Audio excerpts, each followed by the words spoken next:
melhorou já alguma coisa ou o mercado de crédito privado aqui ainda é terra de ninguém?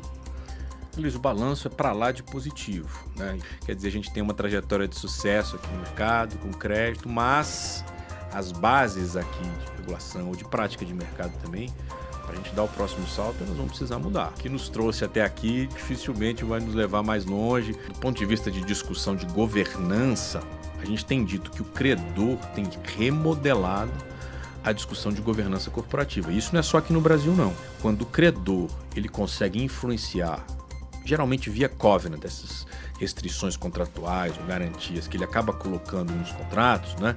Ele limita a atuação do gestor. Então o credor ganha relevância. Porque hoje, se você quer ser um acionista e quer ficar muito tempo na companhia, porque acredita e etc., você entra no site de relações com investidores daquela companhia e diz assim, deixa eu ver quem são os sócios. Se eu estou analisando do ponto de vista de crédito, virar credor de uma grande companhia, eu já vou ter algumas dificuldades nesse processo. Eu não sei necessariamente com quem eu vou conversar. E digo mais, Luiz, muitas companhias também não sabem quem são os seus próprios credores. Que beleza.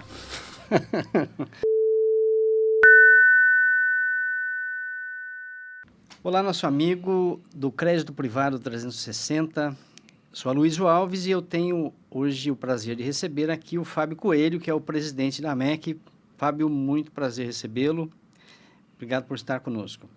Luiz, você sabe que é sempre um prazer a gente fazer esse tipo de bate-papo sobre esses temas tão interessantes aqui do nosso mercado. Joia. Assim, o Fábio a gente já conversa já há bastante tempo, né, Fábio? E o mercado de capitais vem se dinamizando muito e a MEC também, né?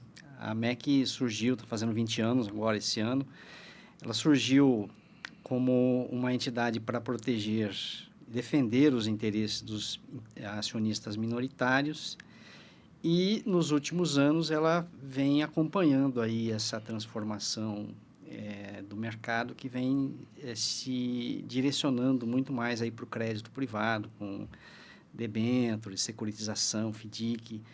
Eu queria ouvir primeiro de você assim, o que levou a MEC a parar de defender só os interesses dos minoritários e começar também a olhar para os cotistas. Perfeito. Acho que é uma ótima maneira da gente começar essa conversa, Luísio, e fazendo referência e contexto aqui para quem está nos ouvindo e assistindo, né? Que a MEC é a Associação de Investidores no Mercado de Capitais, uma instituição que completa agora seus 20 anos de existência, como você disse, e que ganhou muita notoriedade no mercado por ser uma casa de equity. Quer dizer, os nossos associados são investidores institucionais, né? Então, pela dinâmica do equity de longo prazo, então são gestoras e fundos de pensão que investem em empresas brasileiras. E, ao fazer isso, tem esse viés de melhorar a governança das empresas, de ser atuante, enfim, no fundo, buscar uma dinâmica de governança e melhoria do mercado. Tá? Então, é isso que a gente fez durante muito tempo e que trouxe uma notoriedade para a associação. Tá? Acho que como tudo que acontece nesse país aqui de ciclos, o ciclo monetário, quer dizer, hoje, quando a gente olha para o mercado, né, e considerando aqui a natureza do momento que a gente está, de juro alto ainda, quer dizer, o mundo do equity e do long only, como a gente fala, né, e até dos multimercados, ele encolheu absurdamente. Né? E essa experiência que a gente teve no mercado de mais de década, né, precisamente a gente navegou quase 17 anos exclusivamente no mundo do equity, a gente tem uma série de lições aprendidas ali, né, no nosso livrinho de bolso, a gente brinca, a jurisprudência dos investidores, com todos aqueles aprendizados que foram feitos, enfim, na década de 2000, naquele ambiente pós-privatização, enfim, investidores, conflito de ON com PN, assembleias, etc., né? E chegou um determinado momento que a gente viu aqui a emergência, vou chamar assim, o surgimento, o crescimento, o aprofundamento do mercado de crédito e falou, opa, peraí, a gente já viu isso acontecer. O crescimento de um mercado que se tornou pujante, com um aumento expressivo do número de casas, com liquidez, com mercado secundário, crédito tomando corpo. Então, lá em 2022, a gente disse, pô, vamos olhar para esse mercado, porque a gente está enxergando aqui nossos próprios associados fazendo um volume de operações de crédito grande e muitos novos entrantes. Basicamente foi assim que a gente começou a olhar, né? E teve alguns fatos anedóticos durante esse período, Aloysio, porque a gente se propôs a estudar esse mercado exatamente no momento que aconteceu Americanas e depois Light. Enfim, a gente teve a oportunidade de falar sobre isso, mas esses dois eventos de natureza distinta, até hoje, Aloysio, eles são importantes para explicar o momento, a dinâmica do crédito privado no Brasil, né? Então, olhando em retrospectiva desses 3 últimos anos, né, a gente diz o seguinte, né, que o que os investidores aprenderam nesse relacionamento com as companhias americanas para cá, né, passou de apenas um livro, virou um filme, virou uma série, e acho que está dando frutos aqui com lições aprendidas que estão sendo implementadas para melhorar o mercado, Luiz. Joia. E, assim, o que aconteceu com essas companhias, assim, é como se fosse quando a água baixa e você vê, né, baixou a maré, você começa a ver os problemas ali, né?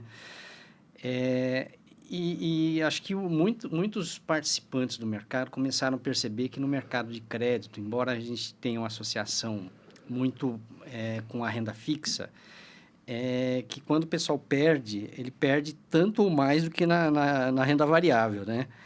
E pior ainda porque, assim, as coisas de governança e regra e tal talvez mais baixas até do que no mercado de ações, né? Em termos de garantia de direitos, de cotistas ou minoritários, né? De lá para cá, a gente está falando já de 4 anos, né, Fábio? Assim, melhorou já alguma coisa ou o mercado de crédito privado aqui ainda é terra de ninguém? Luiz, o balanço é para lá de positivo, né? E como a gente sempre tem dito aqui, né, com esse crescimento, com o aumento do número de casas, com o aumento do número de operações, com o crédito privado chegando no varejo, a dinâmica, ela obviamente muda. E a natureza das discussões, e podemos chamar até de problemas, ela acaba mudando de direção. E eu te cito exemplos aqui, né?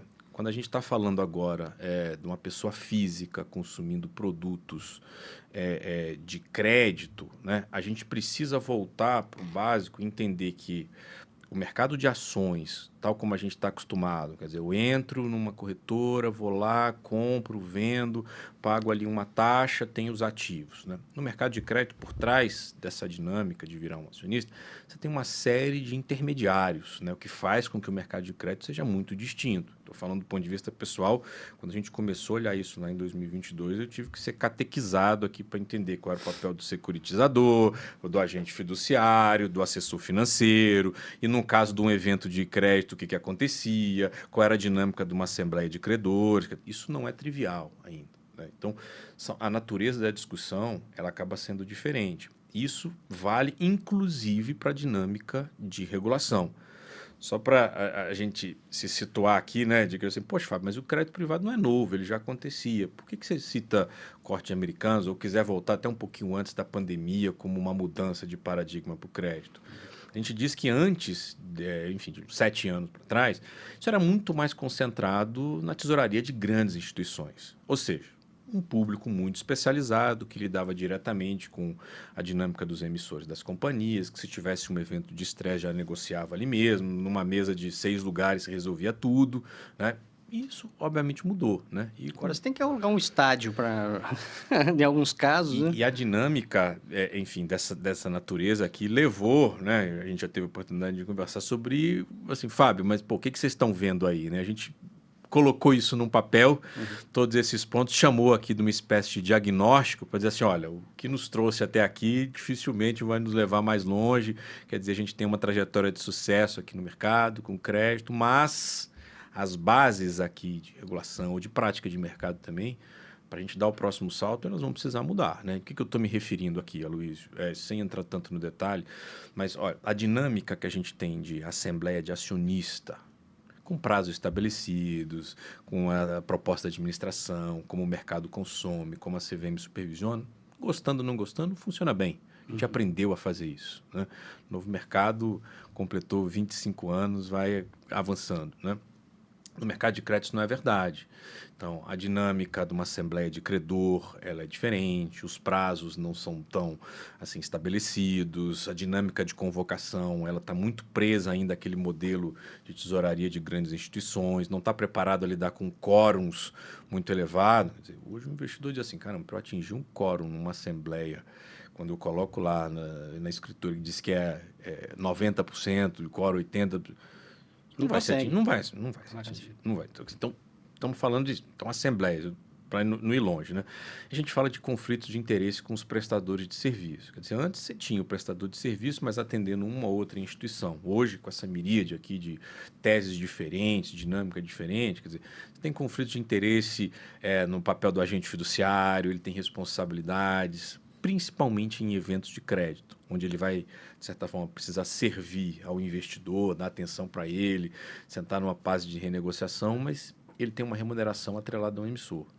Agora, o pessoal que vocês representam, são associados da AMEC, são principalmente gestoras, né, algumas independentes, outras ligadas a bancos.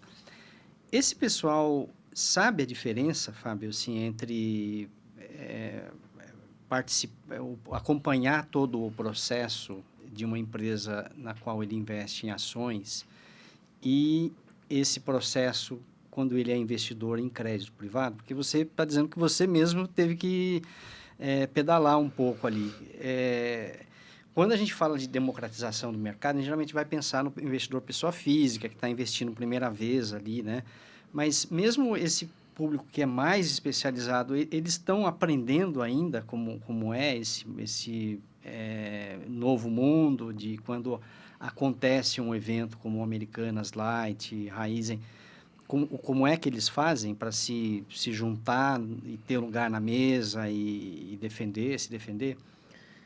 Luiz, eu vou te responder da seguinte maneira, com um olhar não especializado, né, de quem não nasceu dentro do mundo do crédito, eu te diria que analisar o crédito privado no Brasil, no bom sentido, chega a ser comparado como uma arte. Né? Por quê? Né? Porque a gente está falando de habilidades que são desenvolvidas, né, no gestor desde muito novo, dele saber traduzir num pedaço de papel, escritura, riscos associados a uma série, a uma operação, a uma companhia que não são triviais para investidores muito especializados no mercado de ações ou de outras naturezas, né? E cada emissão, quer dizer, de uma mesma empresa, se ela tem cláusulas distintas que oferecem garantias distintas, a gente está falando de operações que têm riscos diferentes dentro de uma mesma empresa.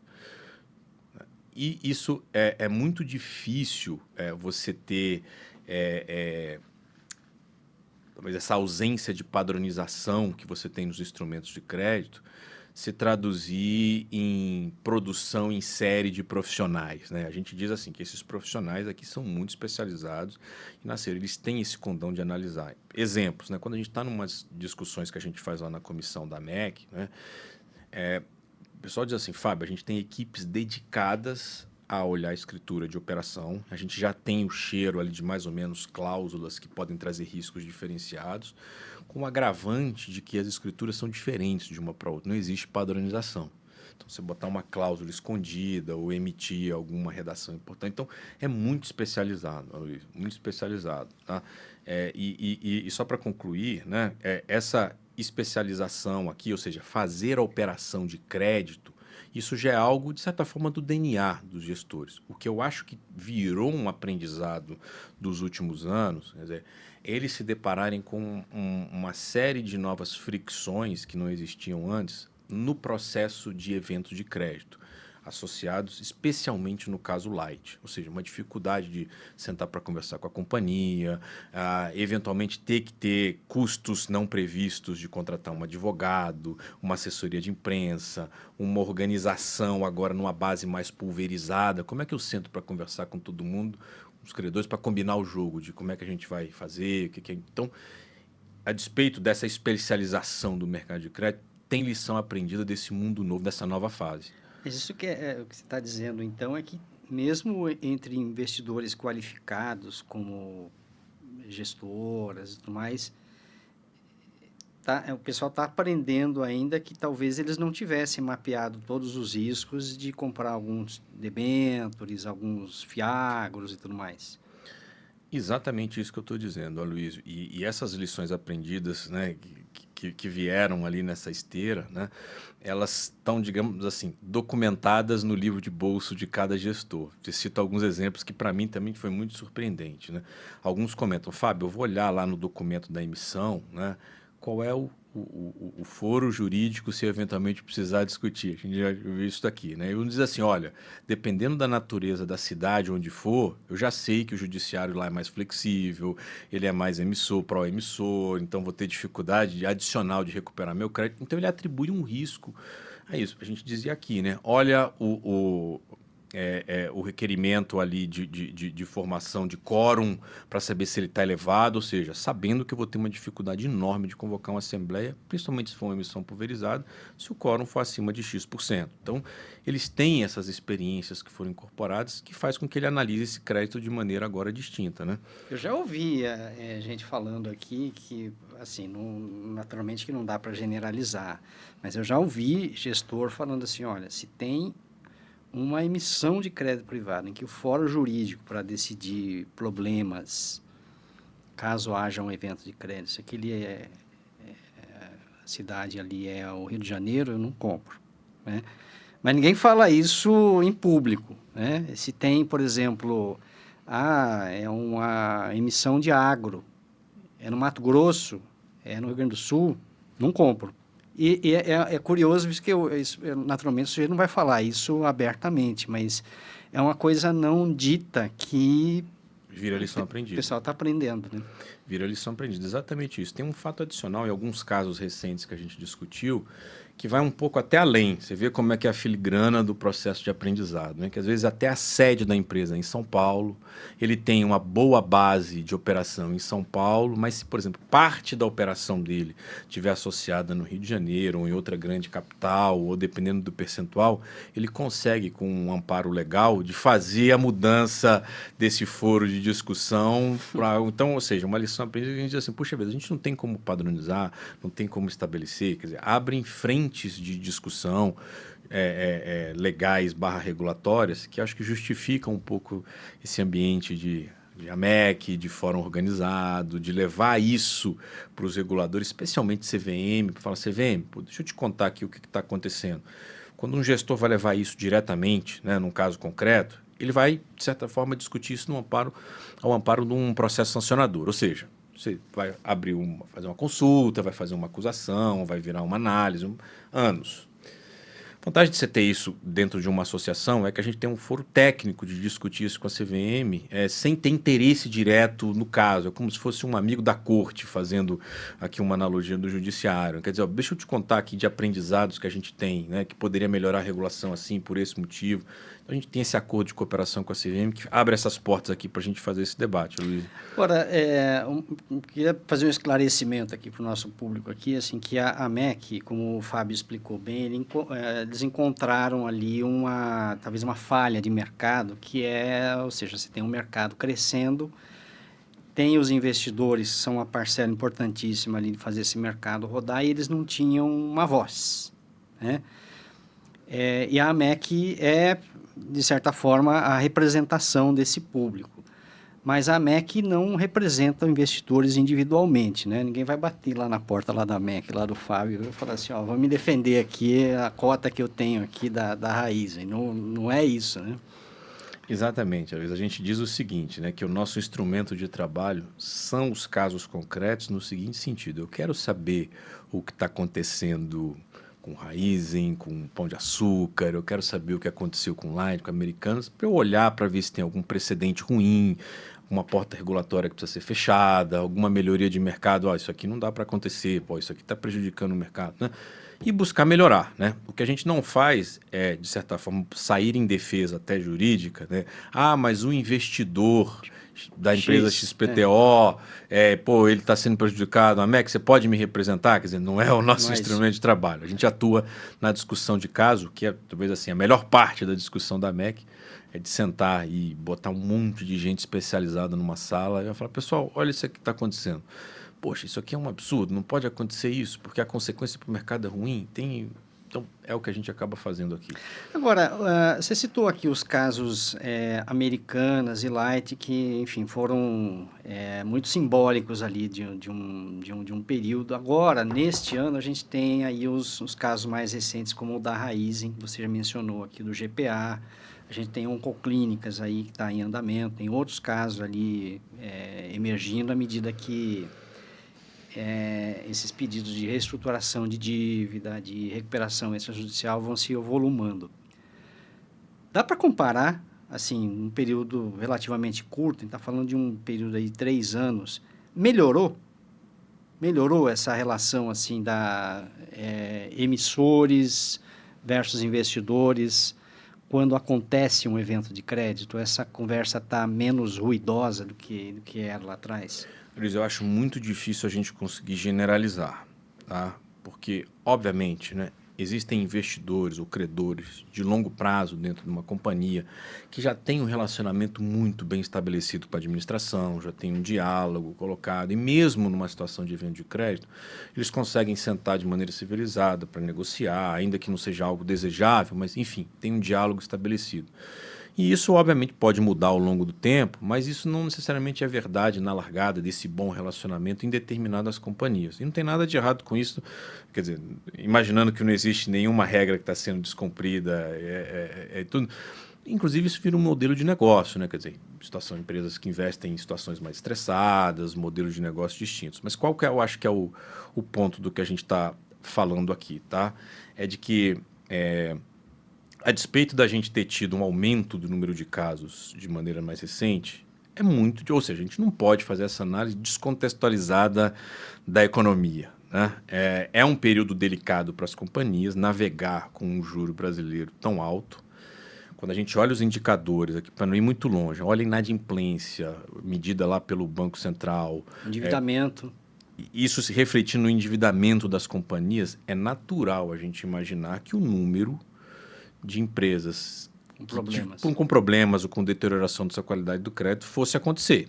Isso, a gente brincava na MEC na passagem de 23 para 2024, de 24 para 2025, e no final do ano a gente faz o nosso ponto de encontro para dizer, próximo ano, corpos possivelmente vão boiar. A gente não sabe ainda qual, né? Ou quais, né? Essa é uma verdade que a gente tem visto pelo momento econômico. E os corpos começaram a ser nominados, né, ao longo do tempo, muitos onde o mercado tinha uma desconfiança, outros com sinais fracos que eram emitidos e depois se tornaram fortes, inclusive instituições financeiras, como a gente viu, né? Ou seja, os casos começaram a aparecer. Eu acho que o que muda de um relacionamento consolidado, de uma empresa que entrou em dificuldade para uma que fecha as portas no investidor, que aí vem um pouco dessa lição aprendida, que o investidor entendeu, né, que com essa mudança de paradigma, em empresas que têm mais dificuldade de relacionamento, ele vai precisar buscar um apoio jurídico, ele vai precisar buscar uma conversa, uma coordenação com outros credores, né?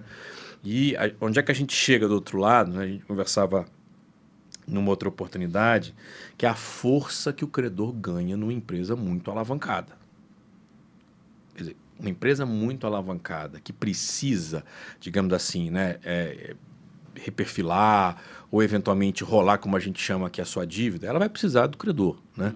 E o credor diz, olha, eu estou vendo a sua situação financeira se deteriorando, isso já está se refletindo aqui no seu custo de capital, na emissão, quer dizer, o spread realmente aumentou, mas eu preciso de algumas garantias.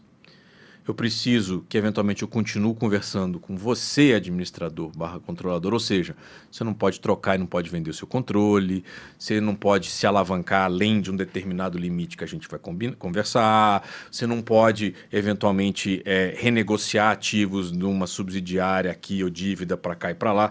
Foi o que a gente acabou vendo no próprio caso Cosan, né? Então, do ponto de vista de discussão de governança, a gente tem dito que o credor tem remodelado a discussão de governança corporativa. Isso não é só aqui no Brasil, não. Tá? A gente está vendo a OCDE entrando nessa discussão, outros fóruns internacionais, basicamente para dizer o seguinte: quando o credor ele consegue influenciar, geralmente via covenant, essas restrições contratuais ou garantias que ele acaba colocando nos contratos, né, ele limita a atuação do gestor. do executivo da companhia. Ou seja, o management está de uma moral, não posso trocar, não posso vender, não posso isso.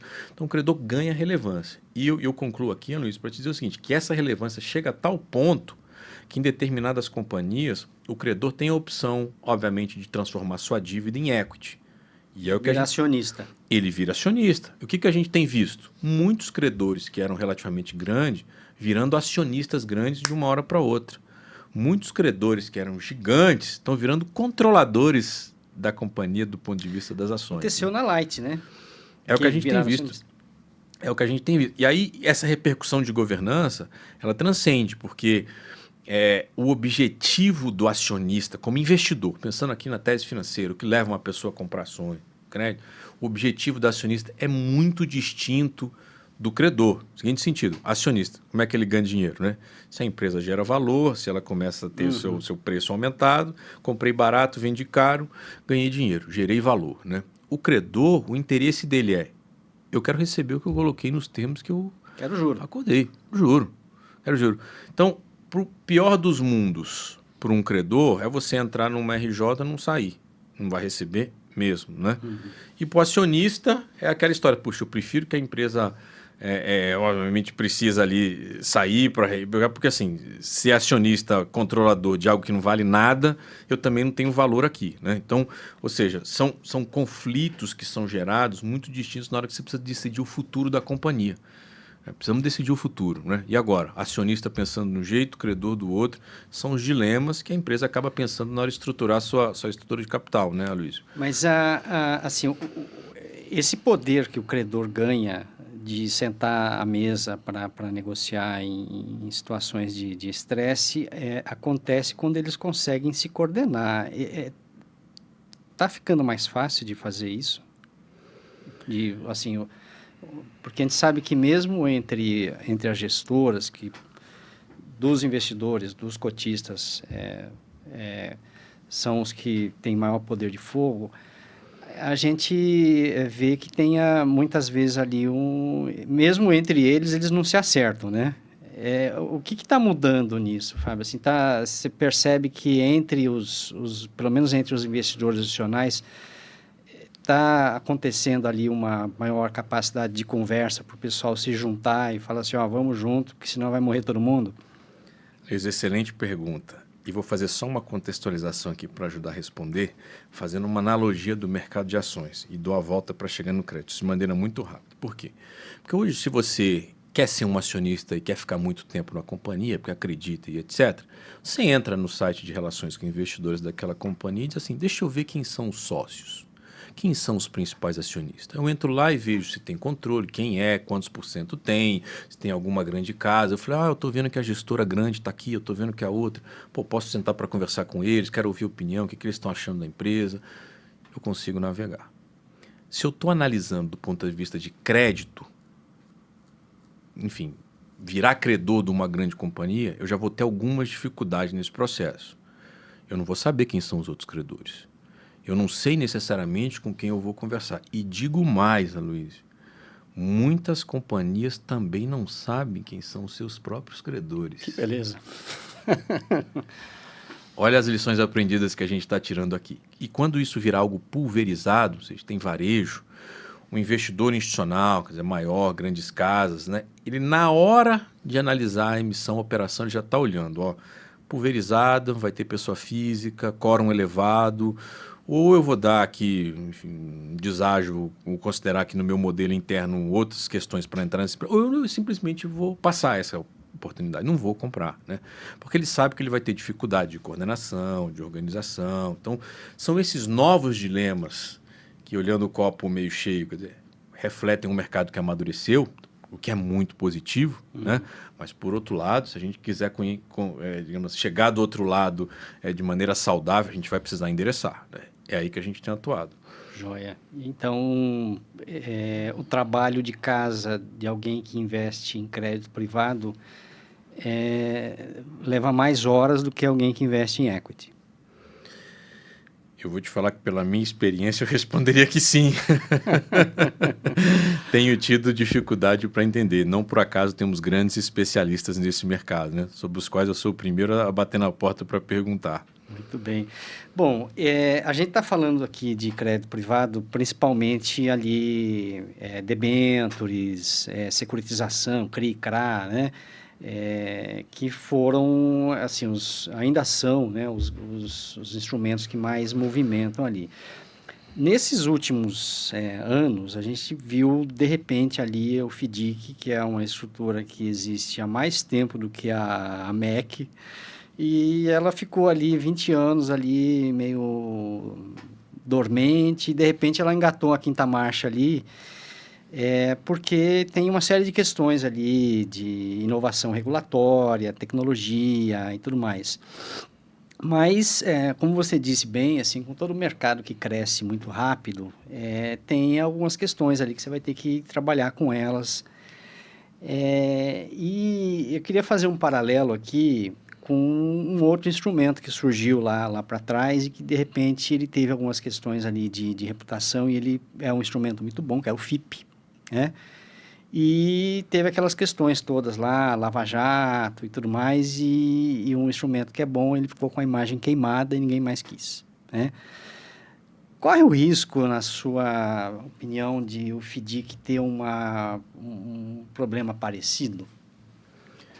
Luiz, eu te diria o seguinte, né? A natureza da minha formação de analista de risco, ex-regulador, me faz com que eu seja, digamos assim, um pouco mais preocupado por natureza com essa questão de futuro na indústria, né, de problemas pontuais que estão acontecendo, mas com um olhar um pouco mais sistêmico.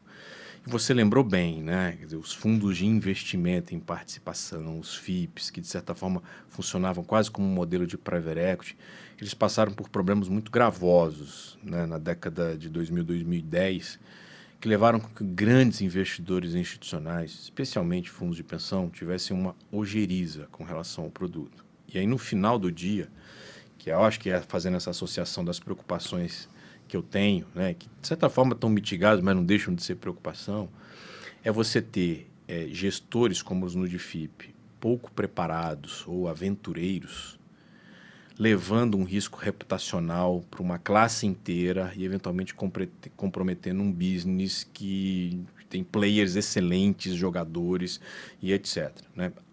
A preocupação razoável de um ex-regulador, né, tá exatamente a gente trabalhar para que, obviamente, isso não aconteça.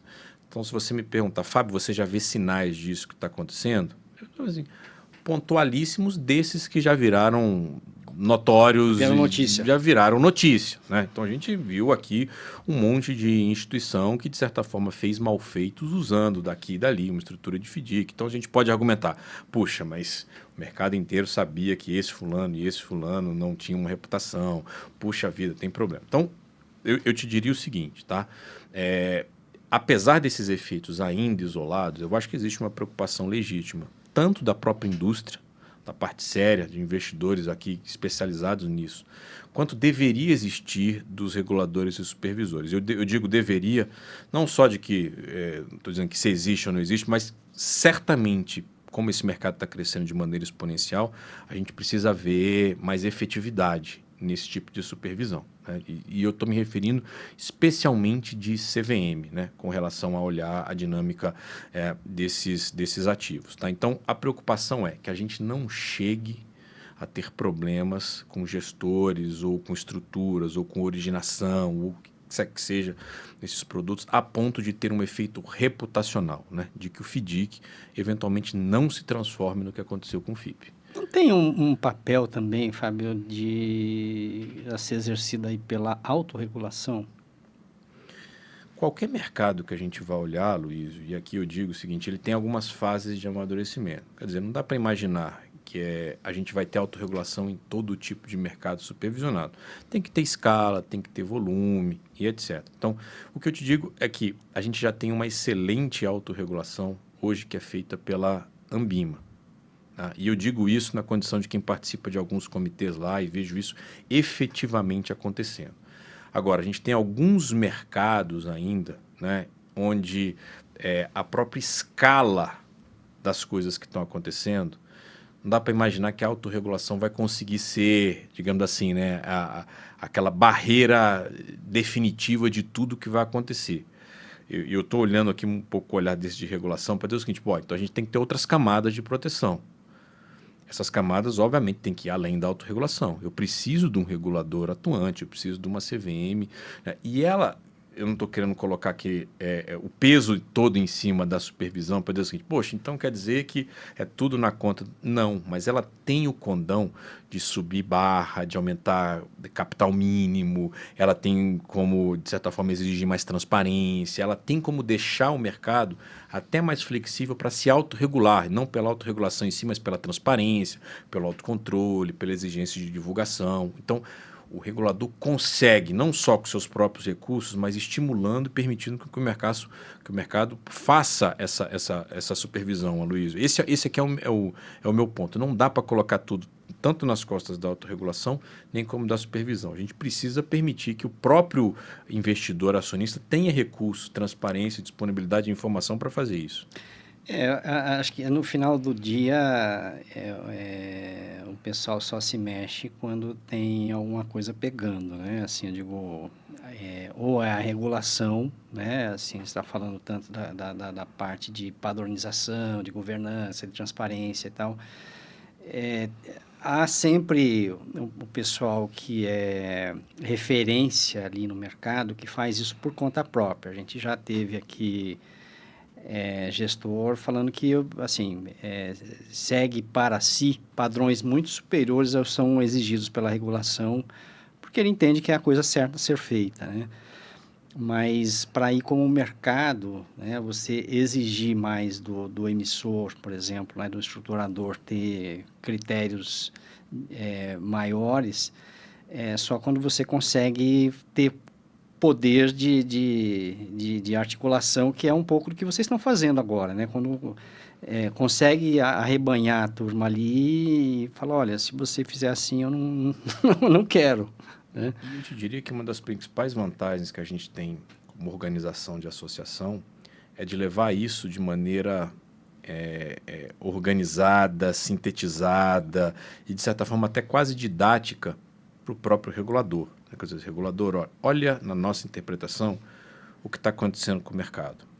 Na nossa interpretação, nós achamos que se a gente mudasse isso, apertasse o parafuso daqui, mudasse de lá, isso seria muito saudável, sem trazer um custo regulatório impeditivo para que as operações fossem feitas, no bom português, tornasse o processo burocrático demais. Então, a gente consegue fazer essa organização, essa digestão aqui de tudo que está acontecendo e levar isso para os supervisores. Acho que é uma vantagem de uma associação, Aloysio. Agora, para a gente fechar aqui, Fábio, assim, a gente falou aqui de, por exemplo, esses eventos que tiveram agora recentes aí, né? Raizen, GPA, a gente viu uma articulação dos investidores, né, maior do que o que a gente viu lá atrás em casos como Americanas, né? Foi uma coisa assim até relativamente rápida do pessoal se coordenar para contratar assessor legal, assessor financeiro. E talvez isso tenha um pouco a ver ali com o tamanho do estrago potencial. A gente viu cotas de Raizen, cotas de GPA serem marcadas do dia para a noite 50% do valor de face, né? O que é uma perda muito, muito pesada, né? Para alguém que fala assim, não, eu vou para o mercado de crédito privado porque ele é mais seguro, né, do que o mercado de equity. Dá ainda para corrigir esses problemas, esses estragos, a fim de que os investidores de toda a classe que forem considerar novos ativos de crédito privado, eles falam assim, eu agora acho que eu tenho uma noção maior do risco que eu estou entrando aqui. Aloysio, isso eu acho que a tese fundamental das finanças, né? Porque a gente, pensando aqui como investidor pessoa física, né? Se eu tenho duas opções colocadas aqui na minha frente, uma oferecendo 110% do CDI e outra me oferecendo 150% do CDI, né, para um CDB de uma instituição financeira, eu vou poder pensar de bate-pronto para falar, bom, eventualmente eu tenho uma oportunidade de ganhar muito mais na minha segunda opção. Por que eu deveria ir para ela? Intuitivamente a gente já sabe, pô, sei que eu estou correndo um risco aqui mais elevado, né? Então a discussão de educação financeira vai dizer o seguinte, bom, mas estou corajoso, eu vou assumir esse risco, eu vou lá porque ganhar 150, né? O que a gente acaba não entendendo é que você tem uma expectativa. Você É um raciocínio de bet quase, né?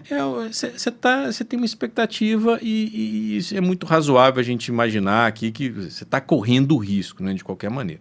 Esse é o princípio que vale para tudo aqui no mundo das finanças e não é diferente para o crédito privado. Não por acaso, a gente inclusive a gente fala crédito privado e generaliza, né? A gente tem as diferentes, não só categorias das estruturas de crédito corporativo, como casas que se especializaram em pegar aqueles ativos problemáticos mesmo. Vida louca.